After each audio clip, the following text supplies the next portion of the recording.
Even if NATO resorts to tactical nuclear weapons, it still can't save the Baltic states from a Russian invasion. One reason? The Warsaw Pact. The Eastern European satellites of the Soviet Empire can't be held hostage anymore. That's the conclusion of a war game by the RAND Corporation. In RAND's view, NATO's nukes are not a deterrent to Russia because Europe would have far more to lose from a tactical nuclear exchange than Russia. The biggest takeaway from the war game exercise is that NATO lacks escalation dominance, and Russia has the benefit of it. The study found, in contemplating war in the Baltic states, once nuclear attacks commence, NATO would have much stronger military incentives to terminate nuclear operations, if not all of its operations, than Russia would. Indeed, the NATO players grappled with the utility of using nukes in the first place. In our war game exercise, NATO commanders knew that they would be rapidly overwhelmed by the Russian forces and considered early first use of NSNW, non-strategic nuclear weapons,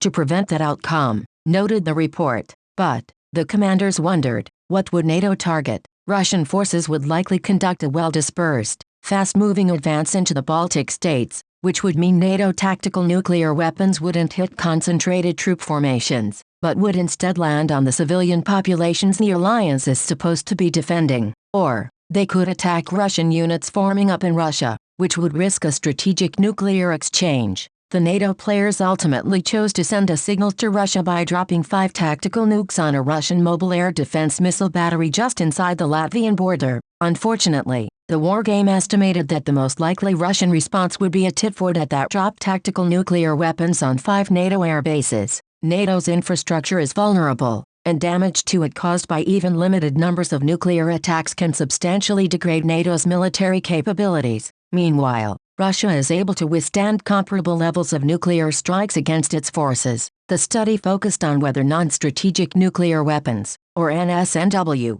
could deter a Russian attack on Estonia, Latvia and Lithuania. It also illustrated how the strategic picture has changed since the Cold War. Back then, NATO could muster fairly large conventional forces, backed by tactical nuclear weapons and ultimately American strategic nuclear forces. But times have changed. A NATO and U.S. threat to escalate to general nuclear war over a Russian invasion of the Baltic states has doubtful credibility, RAND notes. Ironically, while the breakup of the Warsaw Pact was a victory for NATO, it also makes dealing with today's Russia more complicated. During the Cold War, if NATO wanted to send a signal to Russia to back off, it could, in theory, drop a nuke on a Warsaw Pact nation without attacking Russian territory and thus triggering strategic nuclear war. That bargaining chip is gone. Targets attacked by NATO using non-strategic nuclear weapons would, from the outset of the war, be either in Russia proper or in NATO countries, that is, the Baltic states. RAND noted,